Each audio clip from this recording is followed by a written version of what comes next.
Mapagpalang araw po sa ating lahat. It's a happy day. It's a happy night. Welcome to my channel. Please subscribe. Nagre-ready na naman po yung aking tinapay. Nandiyan sa toaster oven. Ito, dumami na naman ang gadget dito sa kitchen namin dahil maraming fruit fly. Ayan. Ayan po.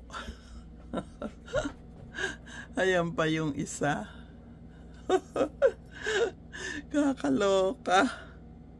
Kasi palagi kaming maraming bananas at fruits, kaya ganyan dumami ang fruit fly. Nagmamadali na naman po ako. At ito po, nagmamadali na naman sa pagpasok dahil ayaw kong malate.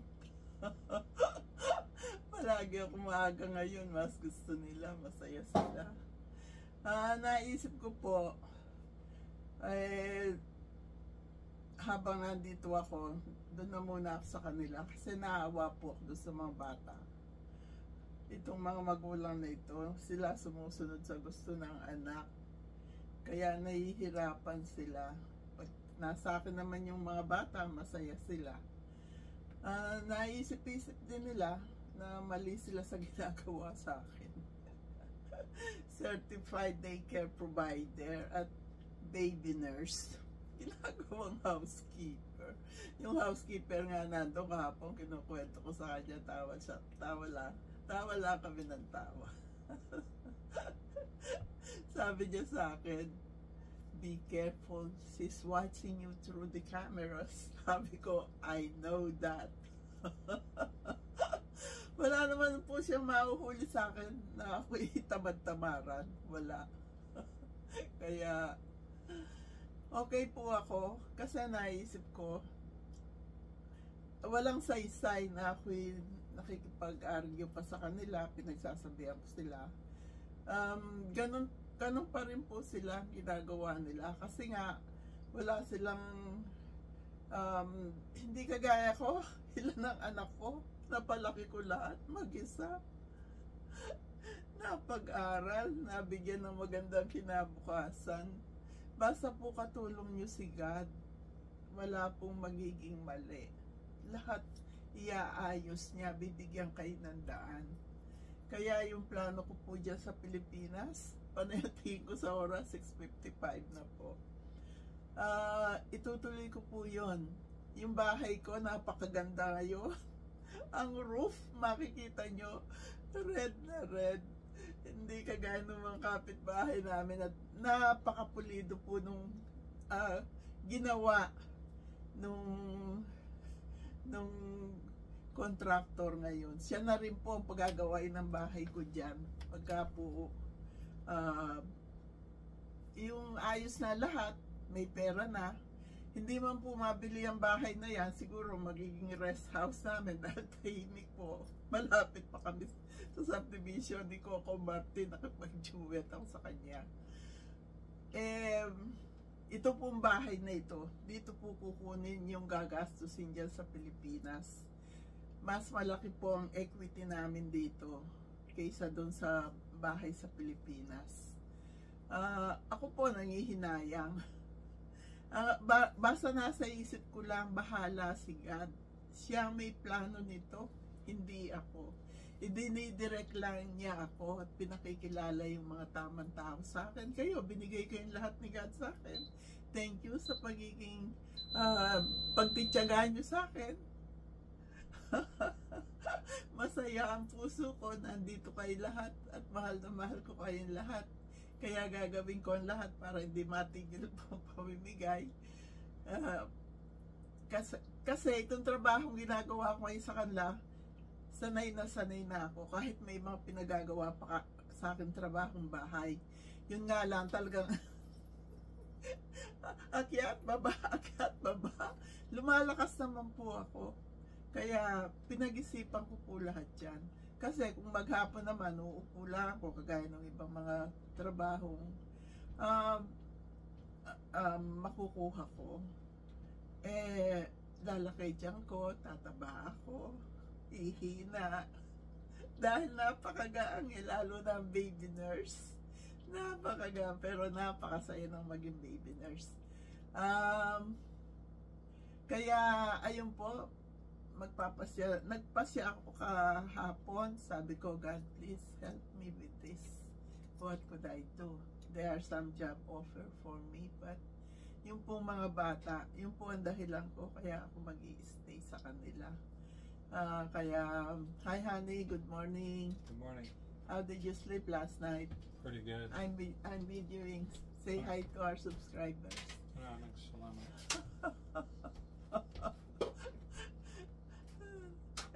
Yan po. Ayos naman siya. What? We still have flying. I know. We already got all the gadgets. What else could we do? I will go to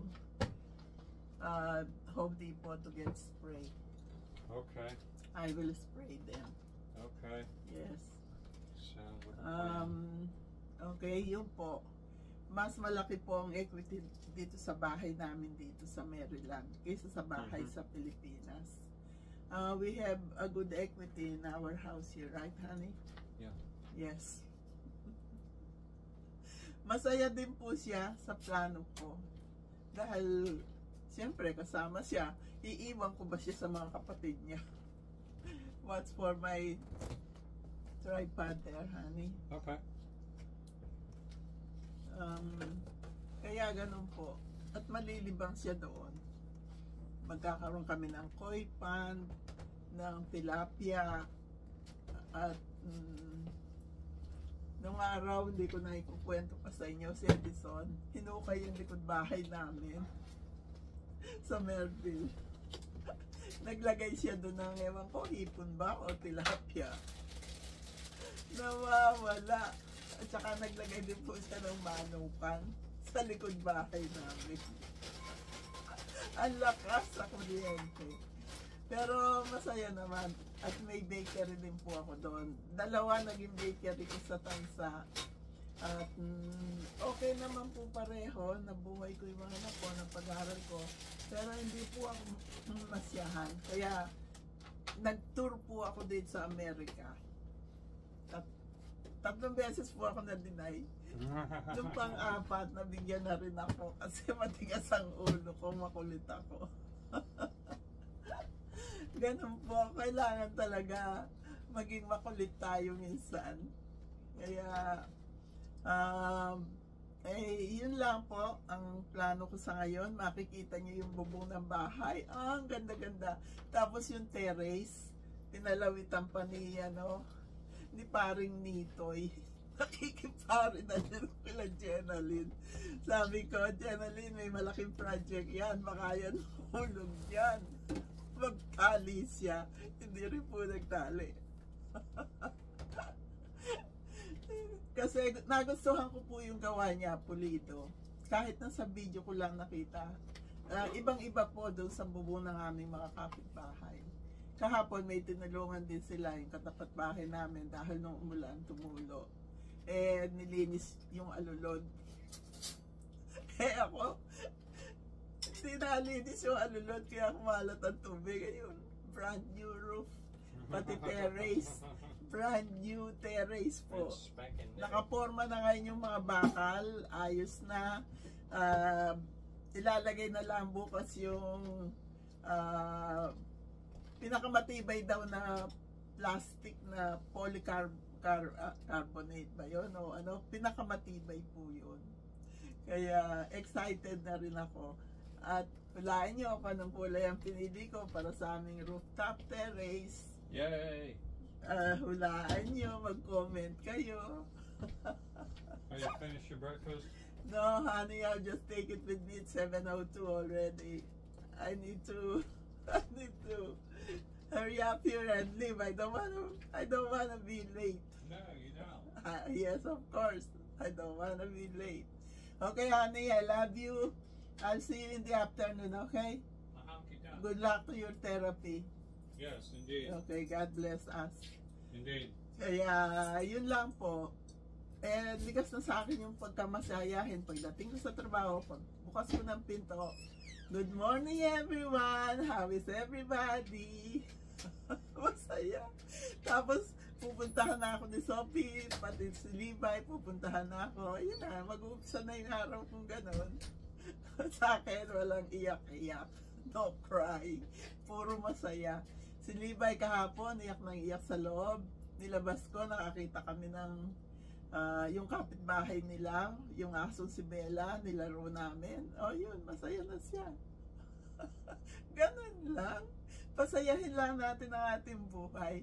Masaya po ako dahil yung plano ko para doon na po papunta dyan sa Pilipinas.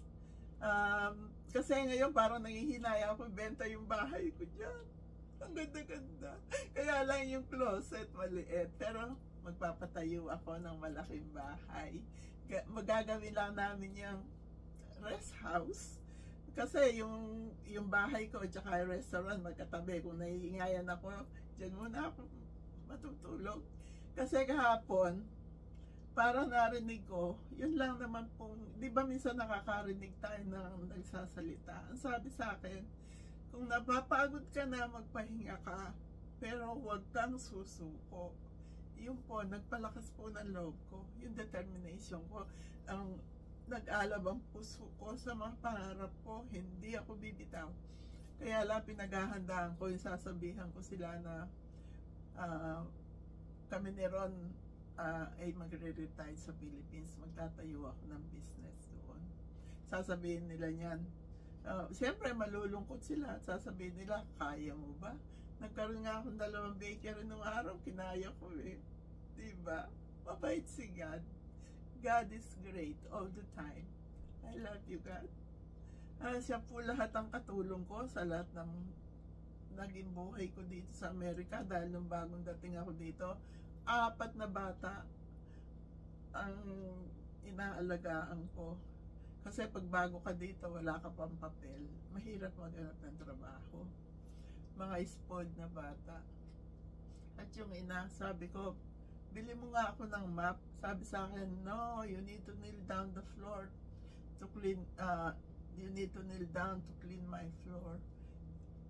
Sa gabi po, yung mga kamay ko, hindi ko ma-close open. Masasakit. Sa umaga naman, yung mga paa ko, hindi ko ma-itapak. Sakit.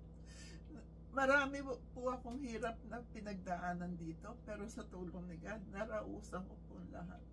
Ganun po talaga. Pagka may pangarap ka sa buhay, magtiis ka. Kung pagod ka na, magpahinga ka. Pero bawal sumuko. Walang susuko. At wala rin bibitaw sa inyo, mga subscribers ko. Gawin yung halimbawa, yung buhay ko, 7 bata po, pinalaki ko. Ako mag-isa po. Ako. Hindi pa yung 6 kong anak, dinagdagan ko pa ng isa. Kaya gusto ko po maging example ako sa inyo. At sa nararating ko po sa buhay, katulong ko po si God.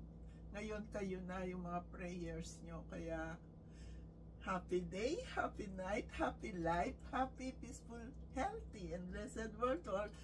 God bless us all. Please lang po, subscribe, watch, comment, press like. Malaking bagay po yan. I love you all. Thank you. Thank you.